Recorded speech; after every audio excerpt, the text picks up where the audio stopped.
Hello, everybody. Welcome to the Poker Dealer Podcast. Today's guest is Justin Vacula. And for those people that don't know you, Justin, how did your journey into travel hacking begin? Where did you start? Yeah, thanks for having me today. I found poker, and through poker, I found credit card rewards, travel, and much more. I've been a fan of the Gambling with an Edge podcast for quite some time. They had a guest who was talking about travel, saving money, making money with credit cards. So being a Gambling with an Edge fan, knowing the information was good from that show, I pursued the credit card sphere. At the time, there was a deal where you can open a card, get a $500 cash bonus, spending $3,000 in 90 days. You were able to open a C checking account, get a bonus for doing that, fund it with a credit card for $2,000. So I only had to spend $1,000 basically in 90 days to get a $500 bonus. So when I found out about that, I thought, how can I do this some more? This seems to be a very easy play to get an edge, which we're looking for in poker and gambling. And now it's about 6-7 years later and a lot more success. Okay. Now, do you kind of scale that up? So at that time, you said, $500 was the reward for spending $1,000 within a 3-month time frame. Do you try to scale that so that, your rewards are, instead of 500, maybe like 5,000 or something like that? Or is that difficult or challenging? Yes, it was a modest start with one credit card. And usually I suggest that people start very small when they do this, because if you apply for many, many credit cards at the same time, eventually you're going to run into denials. There are different bank rules, which we can get into a little bit later. But over time, I've accumulated many credit cards and have taken many trips. So not only getting a $500 bonus, but getting points, which are usually more valuable when used for travel. So if you're opening a card that gives you something like 100,000 points, and those points might be worth 2 cents per point for travel, you're getting a lot more value. Typically, it's on the business class flights to Europe, international flights, hotel redemptions, and more, which is the benefit of flexible points rather than just straight up cash back. Gotcha. Okay. You started the Hurdy Gurdy podcast, which has turned and evolved into a nice platform. What made you start a podcast based around this topic? Once I started myself around 2018, I started telling people about it, and they said, you should make something that teaches people how to do this. So I started the podcast, just instructing people on the basics of miles and points, credit cards, personal finance, and then eventually weaved gambling and some of my own interests into that. Over time, I was able to scale into reselling as I was purchasing a lot of items, reselling on eBay, Facebook Marketplace, and finding a lot of creative ways to spend, because most people only have a certain amount of organic spend. That would be the spend that they're just doing anyway. Maybe you set a budget for spending $3,000 or $4,000 a month. So if you want to get more credit cards, you have to find more creative ways to spend. So I've been able to do that with gambling, with cruises, and many more. Okay. Why the name Hurdy Gurdy? My favorite musical instrument. I was thinking of having a catchy name for a podcast, and that's what went with it. Hurdy Gurdy is a instrument? It's a medieval instrument. It has a dissonant sound, and it's often in many folk bands. Okay. I did not know that. Also known as the wheel fiddle. It's like a one-man band. It's a lot of different sounds coming from one instrument. Okay. If you were to explain to someone in simple terms, would you say you're more of a credit card coach or more of a travel hacker? Yes, I would think both. And starting the podcast was talking about this, explaining the basics. Over time, I would have guests on the show talking about their experiences, what they've been up to, as many people have different approaches. There are many who have big families and they're looking for family travel. Others are business owners looking to shift their expenses on new cards to get more rewards. So this hobby allows a lot of flexibility. You can accomplish what you want to do, whether it's international travel, domestic travel, you're traveling with your family, domestic or overseas, or some people taking a more cash back approach. So originally it was more informational, but then over time people were saying, hey, I'd like to pay for consulting. Do you offer that service? I'd get invited to speak at events and conferences. I just got back from Chicago So I think many roles within one. All right. Is there one credit card that you think every beginner should start with, and why? For those that have decent credit scores, maybe in the mid to high 700s, usually I'm recommending starting with Chase. And I think that's what you've done. And you've also signed up for cards with Chase too, as they have flexible points that are good for flights, hotels, and even cash back in some cases if that's what you want. And the points pool together through the different Chase cards. So that's a nice thing rather than signing up for, oh, I got a Delta card, I got a Hilton card, I got an IHG card, and now you have all these points spread out across different programs. So with Chase, the points combining together is a nice thing, and the sign-up bonuses are usually high. The travel benefits are usually pretty good. I like the World of Hyatt card with Chase. Usually you get about 60,000 points as a welcome bonus on that card. We're spending a few thousand in 90 days. And you can find many Hyatts that are 8,000, 12,000 points per night. And you get some good benefits of status if you have it. If you're staying a lot, spending on the card to get status, getting the free breakfast, room upgrades, free parking in some cases, and even waived resort fees in Las Vegas. Hyatt is a hotel chain. Yep. And so they have their own rewards card, basically. Yes. And you're saying you're combining that with Chase? Yes, you could transfer Chase Ultimate Rewards points or the Chase points to Hyatt. That's one of their transfer partners. So when you earn the Chase points, you could choose how you want to use them. Chase has a travel portal. You can use the points there, but generally you're only getting a fixed value of something like 1.25 cents per point. But with the hotel points, you can go to certain hotels and get really good value. I went to the Albuquerque International Balloon Fiesta a few years ago. I love that name.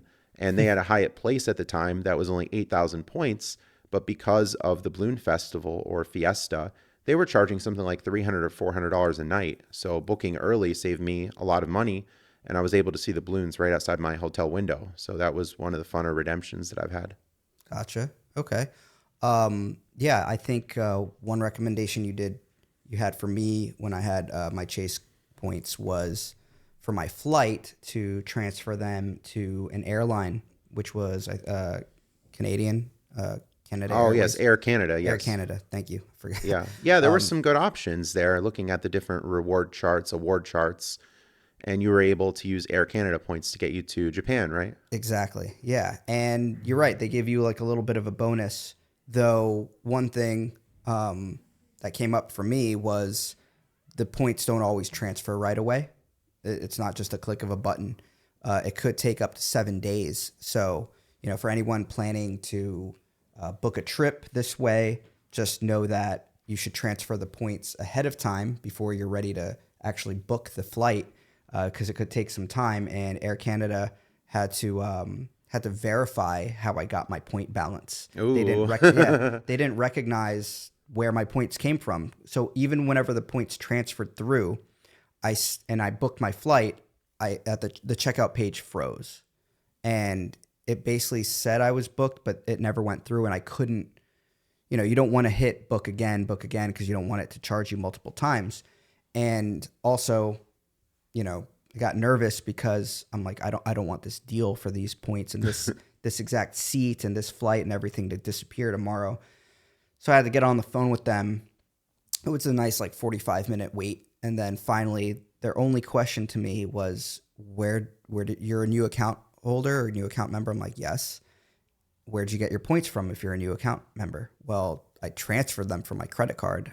I don't understand how your system wouldn't see that, but nonetheless, it makes sense that they need to verify that no one can just scam the system somehow and put in some points that never existed. So anyway, just that was one lesson that I learned from that. Yeah, it's a good tip. Try to book things early, and the earlier you book, the more availability there would be. So it would be very sad if you were trying to book something. There's only one seat available with points, and then your account was new. You couldn't transfer the points. You had to go through these verifications. I've had some hiccups like that too, especially with these European carriers where I entered my birth date, but it was flipped. Instead of 9/10, it was 10/9, and then they wanted me to send in identification to make sure that it's actually my account, my identity. So usually when there are calls like this, I try to multitask calls. If I have to call a bank, if I have to call a loyalty program, I'll be doing something else at the same time, put it on speakerphone and let them know. But I think that's going to happen in most cases. If you were going to pay for cash with travel, there could be hiccups with the bookings as well. So there's always some kind of trade-off. So we're just trying to minimize that. And definitely the money saving, I think, is the biggest part of that, where you got the Chase Sapphire Reserve at the time, I believe. And the points from that, 80,000 points, were able to get you round trip or pretty close to it to Japan. I think it was just one way trip. I had to book the flight back separately. There wasn't enough points to cover that. But okay, you got one way. Yeah, still nice. But on that note, how do you personally decide when to use cash to book a trip or to use points? Yes, I'm almost never using cash at this point unless the points rate is really, really high and the cash rate is low. And one example would be in Las Vegas. They're now a Hyatt partner. And sometimes you could find cash rates of $35, $40 a night and even cheaper than that. Other times the cash rate might be around $200. And when the cash rate's very high, then I would use something like 10,000 points to stay rather than paying $200 in cash. And once you get a lot of credit cards and have a lot of points, then you could probably more loosely spend the points rather than trying to save them for the quote unquote perfect redemption. And when we have a lot of points, we want to use them, and we have the flexibility of doing that. And even with travels, this has also enhanced my experience.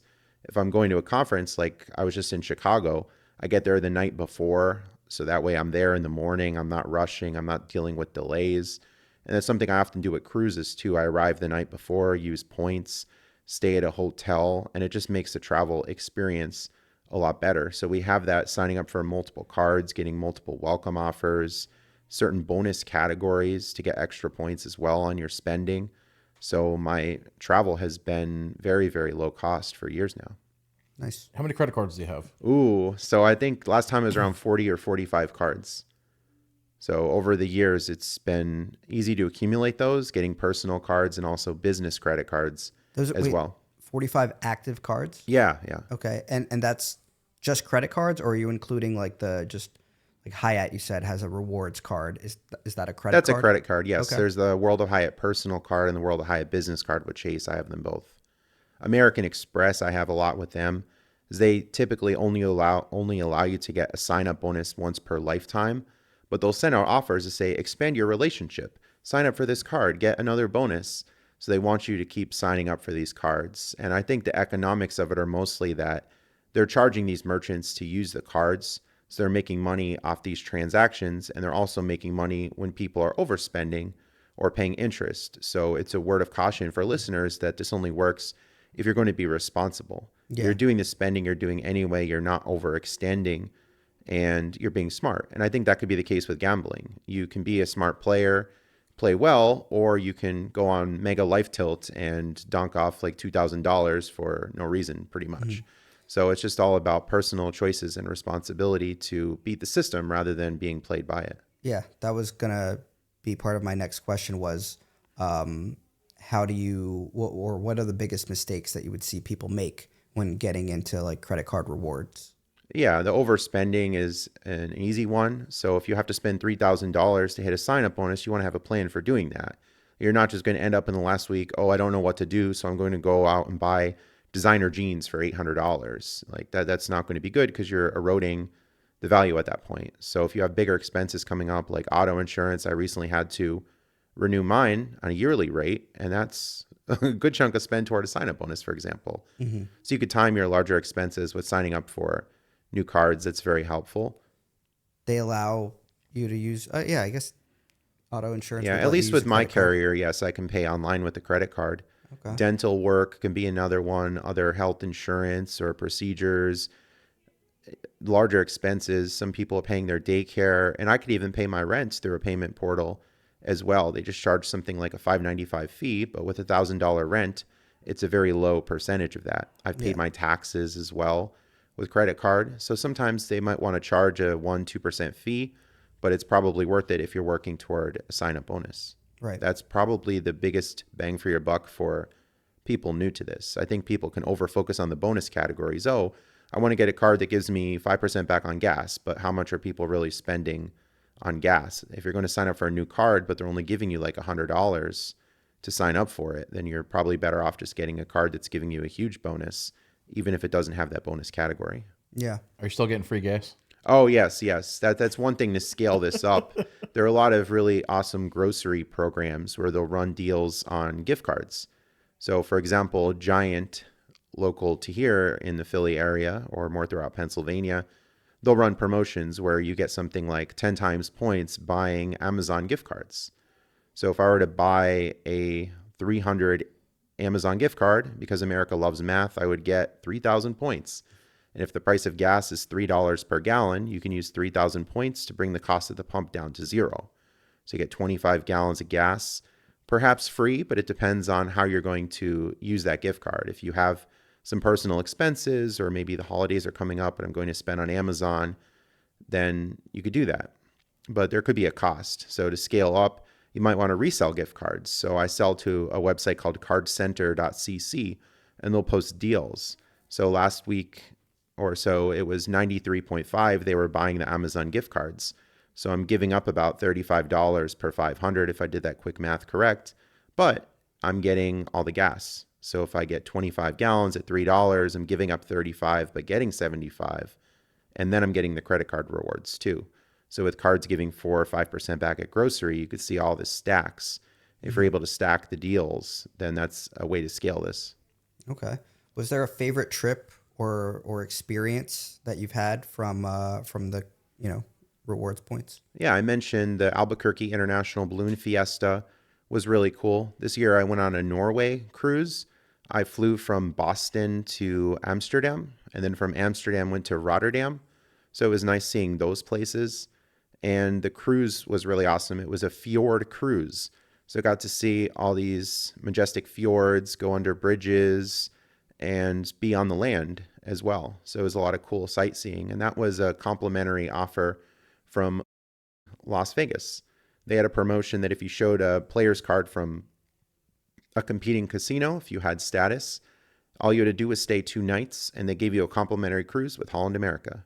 So Wow. I brought my player's card because I get status through their credit card and spending on it, and got a free cruise out of it, or a comp cruise out of it. I just had to pay the taxes and fees. Yeah. So that was one of the cooler things this year. And I've gone on 7 cruises this year, and they were all comp cruises. So most was just paying the taxes and fees, which was maybe around $200, $300. In some cases, Wi-Fi included, sometimes not.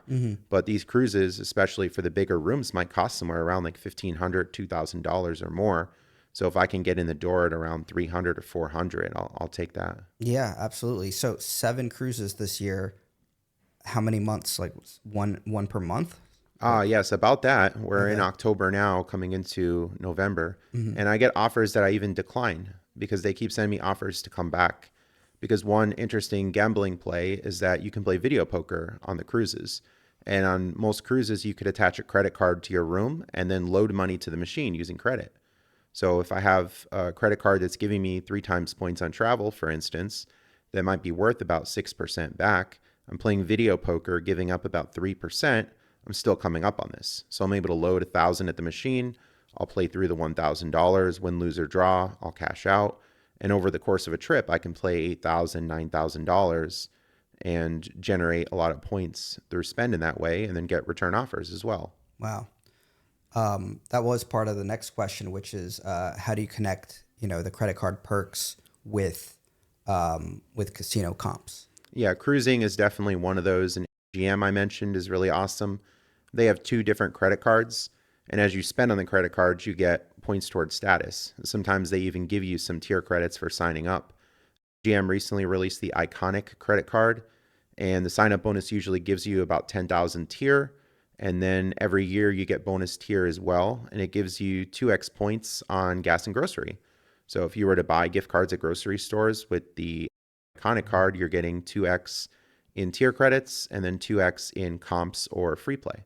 So I'm able to spend my way to gold status very easily, which waives resort fees. And then I could use the comps from the credit card to pay for food in Vegas and stack some other programs as well. I go to often in Atlantic City, so I can get complimentary nights there and then not pay resort fees either. So it's a big savings going to Atlantic City and Vegas, as we've heard all the doomsayers in the media about Vegas is so expensive, they're gouging, but there are a lot of ways to get around that. Yeah, that's fascinating. With this might be more of a personal question, but with where do you get time to go on 7 cruises a year? Like, what are you doing for even for like the small expenses that you have to pay just for work, for example? Yeah. Well, I was working full time in counseling, and then finding miles and points, doing more with gambling. I decided to scale this up more. Eventually went to part time, and then I figured I was making more money doing all these hustles related to credit cards and gambling. So I quit, and that was in 2019-ish. I quit, and I thought, hey, if it doesn't work out, then I'll just go back to work. And it's been pretty smooth sailing with the cruises and everything else. Wow. So I found a lot of time freedom, and I also got into the content creation, like with the Hurdy Gurdy Travel Podcast, YouTube. I started doing some freelance writing, some consulting. So it's really opened a lot of doors. Awesome. Trey, you want to say something? So when you have all those credit cards going, like, do you have a spreadsheet for them, or like some you don't use as much? So the ones like, do you just remember to buy like a gallon of milk or something? Or? Yeah, that's a good question. Organization is definitely part of this, and I think of it similar to a role-playing game that you might start at level 1, and as you level up and get more equipment, it gets a little bit more complicated, but you start small and then build up from there. So with the credit cards, I sign up for a card. I use the app Travel Freely to keep track of when I signed up for the card, and I get notifications of different benefits on cards through different apps like card pointers. And I can use some manual tracking with a spreadsheet, with Google Calendar. But over time, I've mostly committed this to memory, although I do use calendar notifications. And I'm also subscribed to multiple websites that will say, oh, remember to use your quarterly credits, your monthly credits, and so on. Because over time, you get a lot of these things. Like, I got this grocery discount, or I got $10 a month at CVS to use, or I have to use this hotel credit once every 6 months. So I think it's a good problem to have with all the benefits, especially if you're just going to be traveling anyway. Yeah. I'll be traveling to Vegas in December, and I'm going to get multiple credits I have out in Vegas. I got now a $150 StubHub credit, thanks to Chase. A dining credit, I believe, is $150, and $300 off a hotel stay with some benefits too. So I can pack these into one trip and get the benefits out. Have you ever been on a cruise and the seas were like super crazy? Oh, yes. I definitely have gotten sick on the cruise, especially on the upper decks. You'd be thrown around. There was one night where the waves were so wavy that the hangers were moving back and forth in the closet. So I had to take the hangers down because it was so loud. But usually for me personally, it's adjusting back to the land. That's the hardest part of it. So after a cruise, usually I'm worn out and I'll just take that next day pretty easy. Or due to having so many hotel points, there have been times where I just go to a hotel after the cruise, take it easy instead of flying back on the same day. Yeah, definitely. Oops. As someone who plays poker, I guess, what would you say? I mean, you kind of mentioned it already, the parallels of, in terms of strategy and playing with the way you approach credit card rewards. Yeah, it's trying to understand the system, trying to find edges, having patience, having discipline, and just taking calculated risks. So there could be a day where the banks say, hey, we don't like the activity. We don't like that you're spending so much on cruises. And they decide to change terms. So that's always part of it. And they're changing terms in casinos too, as the rake might change, promotions might change, players come and go. So I've definitely adjusted from casino to casino over time. Situations changed. And with credit cards, sometimes it'd be a great year for Chase. It'd be a great year for American Express, and so on. So you just have to understand what you're getting into beforehand. Mm-hmm. And with poker, I recommend that people want to learn. They're going to practice. They're going to learn off the table first and put in time to learn the game and know what you're doing, rather than just going into something you don't understand. So with the credit cards, definitely starting small, having the fundamentals is very important. If you're going to sit at a poker table and try to play every hand, it's not going to turn out well for you. And if you're going to go into credit cards and you're spending too much, you don't have a plan, you don't have like a reasonable budget or something, then it's going to backfire and it's going to be very bad. Right. So it's just important to, again, have that personal responsibility and discipline. Yeah. You mentioned Travel Freely. What were some of the websites you said that you used, if you're allowed to mention them? Yeah, Travel Freely is very good for organization. Is that travelfreely.com? It's an app. They have a website as well. I've used the app mostly. And card pointers is another interesting one where you can add cards to there and it will tell you, oh, look, you can use this card at restaurants. It gives you the best multiplier, or you have this benefit on this card. And I've seen certain things with American Express where they would give you $50 back on a purchase at Lowe's of $250 or more. So if you're going to Lowe's, perhaps buying gift cards, you're actually buying like real product, quote unquote, real product, you could use the app and search Lowe's and it will say which card to use at Lowe's. So seeing an offer like that is very good. So it's a huge disadvantage of using debit cards and cash because you're almost getting nothing back in rewards. But with credit cards, you're getting all these travel benefits we've talked about, statuses, merchant offers, and much more. So there are a lot of things you can stack to have a big edge. Yeah. So then one more time, it was Travel Freely. That's an app. Yes. And the other one, Credit Pointers. Card pointers. Card Pointers. Yep. And that's an app Also as well. an app, yeah. Okay. They have a website too, but the apps I think are pretty good. Okay. Are those your two main ones, or are there any others you want to? Yeah, those are the apps I use, and websites I follow. Doctorofcredit.com is a good one that shows a lot of news. What are the best credit card sign-up bonuses right now? They also talk about many other things like checking account bonuses.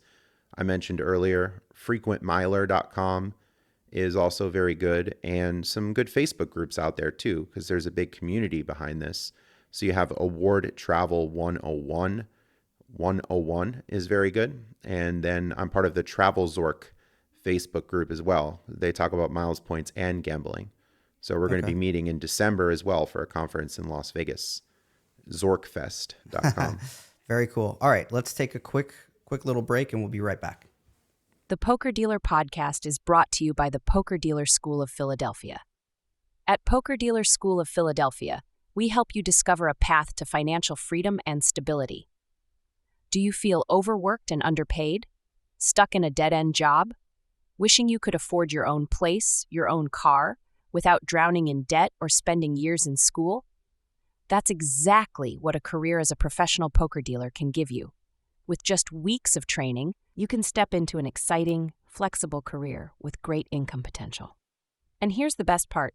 You don't even have to quit your current job. We offer both day and night classes to fit your schedule. For more information, visit poker-dealer.com and schedule a call today. Your new future is waiting. So going back to your podcast now, the Hurdy Gurdy Podcast, what are some surprising insights you would say you've had from any of the guests or maybe even just someone that you've coached into the credit card rewards game? I recently had a guest on the podcast who finished the JetBlue 25 for 25 challenge. So JetBlue recently said it's our 25th anniversary, and if you fly to 25 unique airports serviced by JetBlue, flying JetBlue, long story short, you get 25 years of their mosaic status, and they're giving 350,000 bonus points.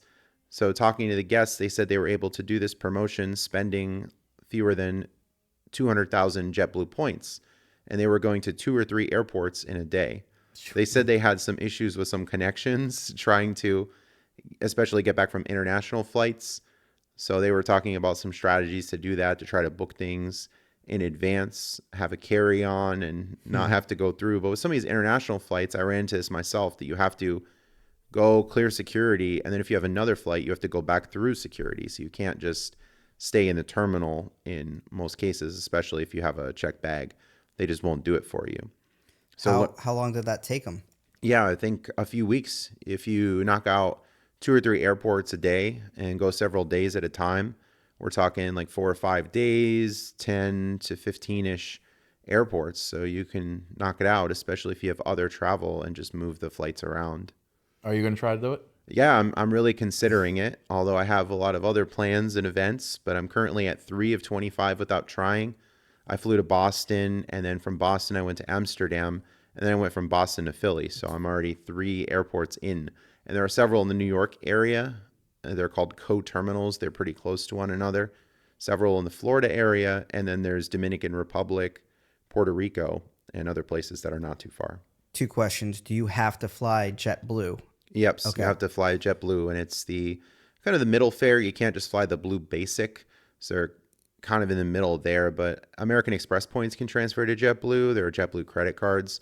So many people already have points with JetBlue, or you could pay the cash rates. Some people found cash rates, especially for these New York to New York flights that might be $50, $60 for these flights. So some people are calling it mileage running, that we're not really traveling. We're just kind of flying around just to accumulate these stops or points. So what then is what's the ultimate benefit? You said mosaic status with JetBlue? Yes. Yeah. Mosaic, you get some same day change benefits. So my guest was talking about how you can intentionally book something that was at an awkward time, like a 6 a.m. flight or a red eye, at a low rate of either cash or miles. And then within 24 hours of the flight or the same calendar day, you can then change it. So maybe instead of taking that 6 a.m. flight, you can see, oh, well, look, there are a lot of tickets available on this other flight. So with the status benefits, say, oh, it'd be 6,000 points for the 6 a.m., but the 3 p.m. might be like 20,000. Yeah. So with the same day change feature, you can intentionally book some silly hours and then just change the flight and save yourself a lot of points or cash. They won't charge you the difference in the points. Right. Yeah. Not with status. You could do the same day change, just do a different flight. And so that's a 25-year mosaic status. 25 years. So hopefully JetBlue exists that long. But now they've partnered with United recently. So if United absorbs them, then hopefully you would have status with United if that happens to be the case. Or hopefully United doesn't get rid of that. Yes. So the status for 25 years, the same day change, seat upgrades, you potentially get more checked bags, especially for flying with other people, although there have been some changes with that recently for family travel or multiple people traveling on different itineraries. The rules change sometimes, unfortunately, so important to know them so you don't have surprises when you get to the airport. So I check before flights, especially if I book something way in advance. So it was interesting he was able to do that, see some places. Cool. You ever heard people paying to be on people's buddy pass?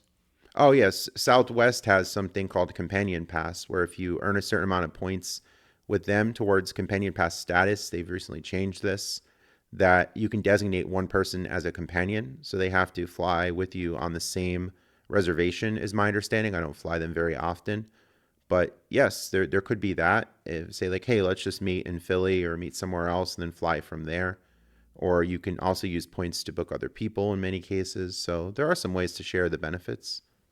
How do you approach coaching someone or even just educating the general public on, for people who think credit cards are dangerous? Oh, yes. There's a lot of doomsayers out there, to use that word again. And I've responded to a lot of Dave Ramsey. He's often coming in with these criticisms. He takes a black and white approach, saying that all credit is bad. Everyone overspends. No one should have credit. And my thing is that credit isn't itself bad. It's the decisions that people are making with it. Some people drink too much alcohol and maybe they should stay away from it. But just because some people drink too much doesn't mean that everyone will. There are a lot of these examples, and moderation is just the key thing, that you're just doing things intelligently and responsibly. Many people lose money at slots and gambling, but to say that nobody should gamble just because some people lose too much money or they don't know what they're doing, I don't think that's a fair conclusion. So I think the idea is teaching people about how these things work and exercising personal responsibility and discipline. That'll be a common theme for this discussion. Yeah. Do you have like a long-term plan for yourself as a points or credit cards, rewards coach or credit coach? Or what is the long-term Oh, plan yes. for you? Yeah, I have all the free content in the podcast and YouTube. So some people are reaching out and saying, hey, I'd like to pay you for consulting. Can you do some coaching? And I set up a page on subscribestar.com, similar to Patreon, where I have hourly coaching that I offer to people. So they can come with their questions. The conversation's generally open. So I think this would save people a lot of time if they're willing to pay, support the content, and get a lot in return for that, because you can't figure out everything on your own probably. And I still learn a lot through other people and going to events, having different guests on the show, a lot of different approaches that people are taking. And just coming back from Chicago, there are people in California who are doing things a lot differently than I'm doing in Pennsylvania, because they have different local opportunities. And there were many Canadians at the conference too. So we all have a similar idea of trying to maximize these rewards programs and come out ahead. That's cool. Yeah, I'm sure I don't know if it's universally the same with these credit cards in different countries, maybe they're using different strategies to stack as you would say. But yeah, that's pretty interesting. What else? Yeah, Costco Gold has been a recent one that's interesting, that many people are buying gold from Costco and reselling it. So there are opportunities where Costco might underprice the gold, or you can sign up for the executive membership with Costco that's giving you an extra 2% cash back, basically up to a certain point. So if people are selling the gold at like 98, 99% face value, they're getting the 2% back from the membership, and they're also getting the credit card rewards. That's been a popular trend. But for me, I don't have a local Costco, so that makes it more difficult, as the stores usually have better pricing than online. And if you go in store, you're able to split the payment across multiple cards, which is some problem. If you're trying to make bigger purchases, you might get declines, fraud alerts, and other problems. So with this, you generally want to start small. If you go in and, I just want to buy like 4,000 in gift cards or make all these gold purchases like the first day, getting a credit card, you're probably going to run into some issues there. So it's, again, the idea of starting small and building up with these things. Yeah. Quite a different subject. You have a background in philosophy. How does that influence the way that you approach, traveling, gambling, et cetera, et cetera? Yes, I really enjoy Stoic philosophy. That was a past podcast of mine, the Stoic Solutions podcast.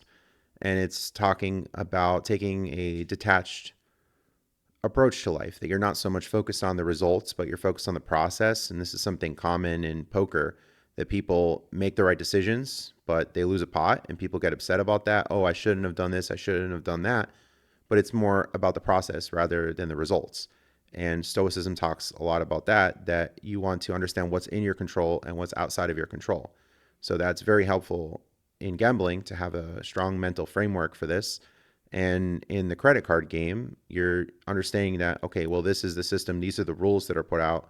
So how can I use these rules to my advantage, and trying to get the maximum rather than lament the system and say, oh, the banks are greedy, I'm not going to have any cards, or some reward system. Oh, well, look, I booked this room and I showed up and the room wasn't ready and I'm so angry.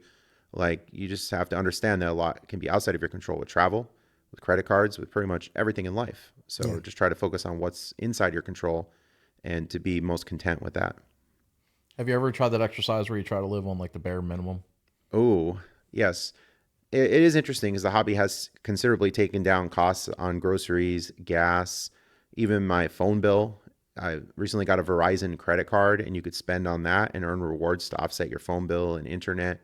So a lot of my day-to-day costs have significantly gone down, and a lot of grocery rewards.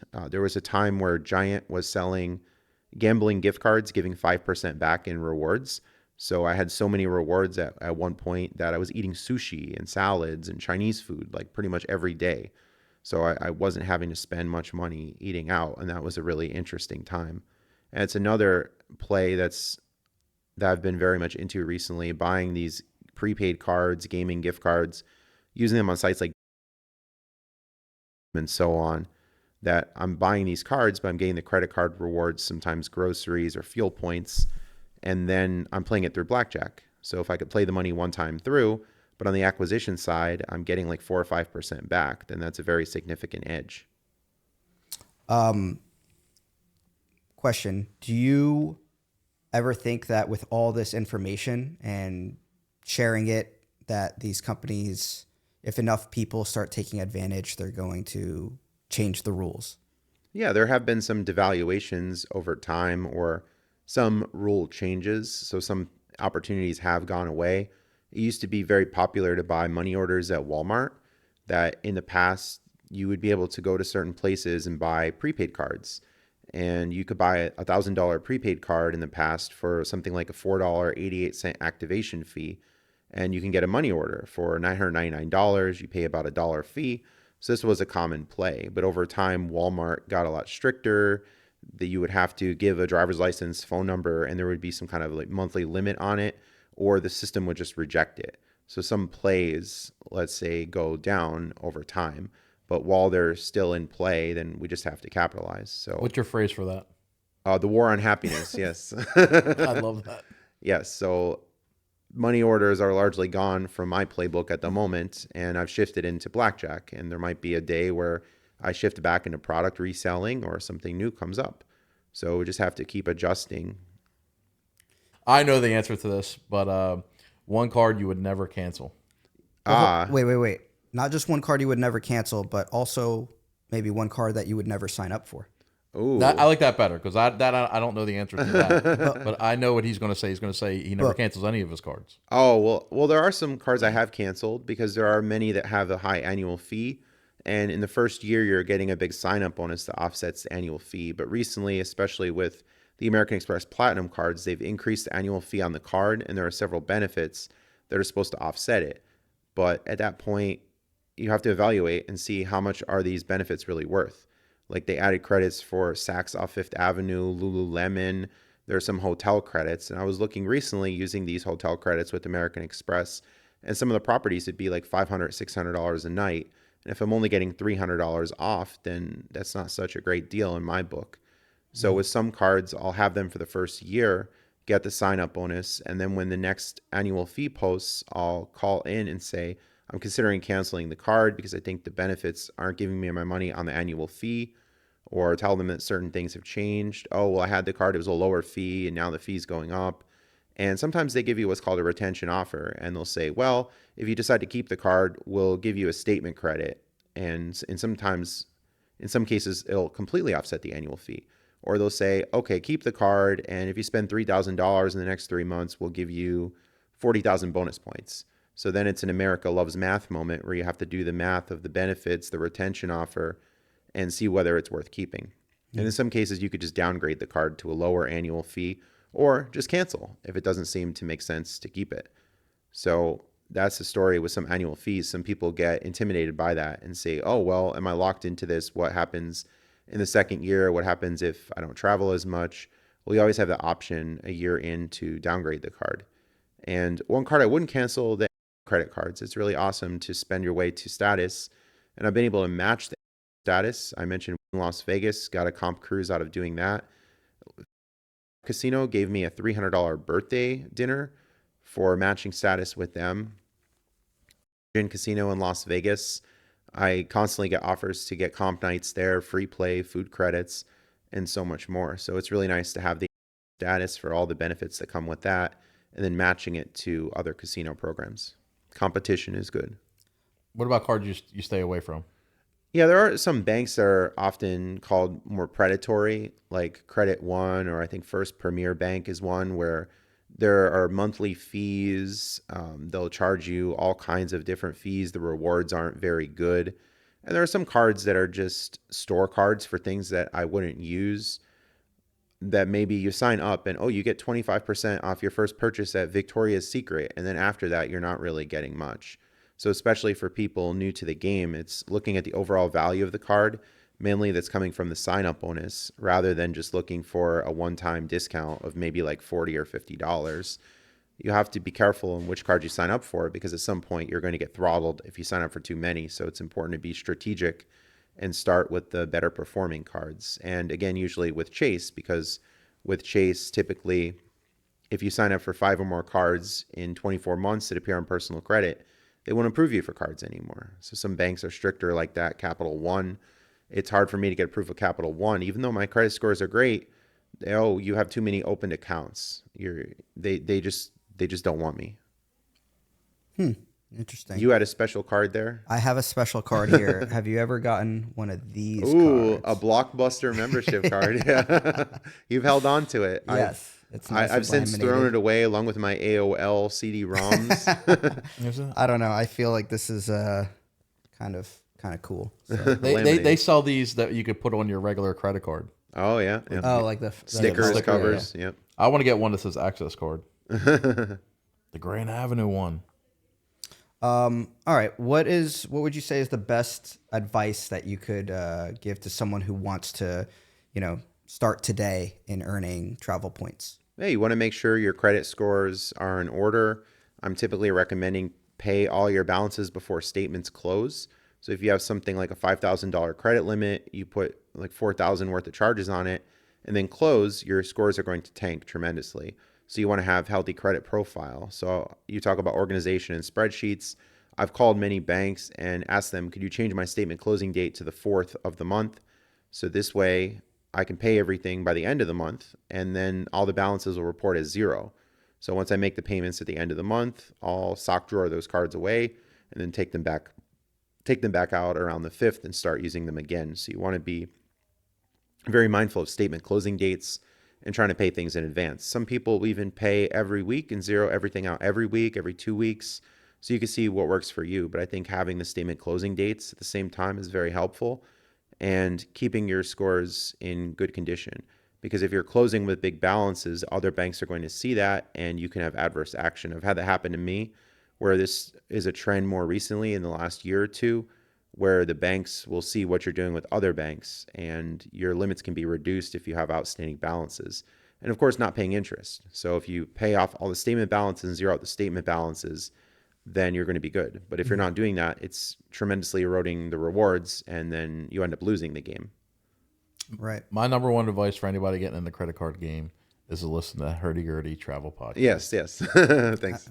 Absolutely. All right. Well, that's all the questions I got today, Justin. And thank you so much for coming on and joining. And look forward to talking with you again soon. All right. Thanks for having me today. Yeah, absolutely.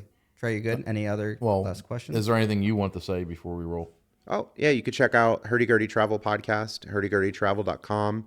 You'll find me on YouTube, podcast players, and many other spaces. I try to upload on YouTube one a day. I have full-length podcast episodes, clips from episodes, travel videos, and even some video tutorials teaching video poker, blackjack, and some other games. Okay. All right. That'll wrap it up. Thanks, Justin. All right. Thanks. Okay. Thank you. Thanks for hanging out and watching the show. If you enjoyed it, please take a moment to subscribe. With a simple click of a button, your support will help us create future content for you and others to enjoy. Let's keep this thing rolling so we can keep bringing you more stories, laughs, and maybe a little wisdom. Thanks again.